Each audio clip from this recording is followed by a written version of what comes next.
I'm Bernie Montgomery. I'm from Cancer LifelLine here in number 44 Lance Avenue.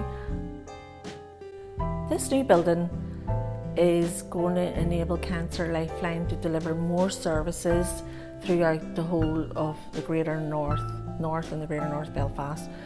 We have able to have more therapy rooms, more counselling rooms. We are able to have more people in for the likes of yoga. You know, before it was just in a room that was like knocked into one. Now we have an actual big room, so we can double the amount of people we would have in for counselling and all our classes like nutrition, relaxation, stress management, all the things that has been found to go along with cancer. These are the programs that we would provide here. It's helping people to live alongside their cancer journey. So the fact is that it enabled us to offer more services. It affected Cancer LifelLine in a way that it didn't affect us in numbers wise, because we have more people being referred to us because a lot of the charities had closed because of the COVID. But the fact is, what way it affected us was the one-to-ones.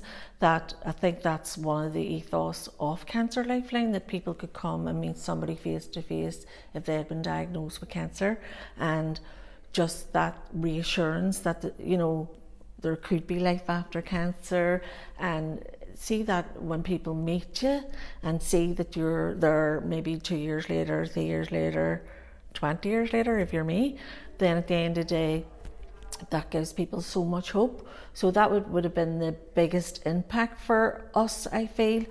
And unfortunate, because we were at a stage with COVID where we could have offered more, but we couldn't. But exciting times now, because we've just started the last couple of weeks bringing in one-to-one counselling. Obviously the counsellors themselves were a bit nervous. Funny enough, the cancer patients weren't nervous at all. They just couldn't wait to get in through the doors.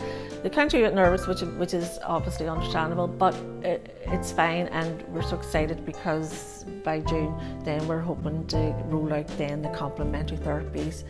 We do serve, the families of, or like partners, or maybe their neighbours even. Sometimes it's not always a family member who supports somebody. But unfortunately at the minute, because there is so many people, what we're doing is taking in at the minute just cancer patients. That's the way it would affect us maybe at the minute. I mean, I think the reason why I started this Cancer LifelLine organisation was because of going through the system. Very frightening experience, and especially at the end. And you'll hear a lot of people talk like that when you get a lot of attention when you're sick. You'll be up constantly getting your bloods. If you have a cough, they'll do an X-ray or a test. If you have a pain, they'll do a scan, and check everything's okay. But at the end of it, it's kind of like, who's minding me? If I get a cough or I get an ache or pain, and it doesn't matter if you're 1 month over it or 1 year over it, you'll think that that's cancer. Yeah, so the fact was, this is why the place was so important, that people would come in, and number one, that the environment, that had enough hospitals to live. You live maybe in a hospital for a year and a half, in and out constantly. So for me to walk into somewhere that you didn't feel was clinical, people would know the half of what goes on in the background of, obviously, and that's a credit to the staff here, of running the place. But the fact is that to come in and they look around and feel it's just like a house. You can sit down in your favourite seat or your sofa and chill out, and to me, mentally, that means a lot. It really does, and the personal touch. What I say is, at the end of the day, you'd be surprised. We're here in Lance Avenue 18, 19 years now, and people would maybe get diagnosed in the next street and they'll say, we never knew you were here. I'm hoping now that the building is bigger and they do know. What I would say to people is that if people are diagnosed, ask your GP, ask your doctors, at the time of diagnosis, any support out there, where's our local support?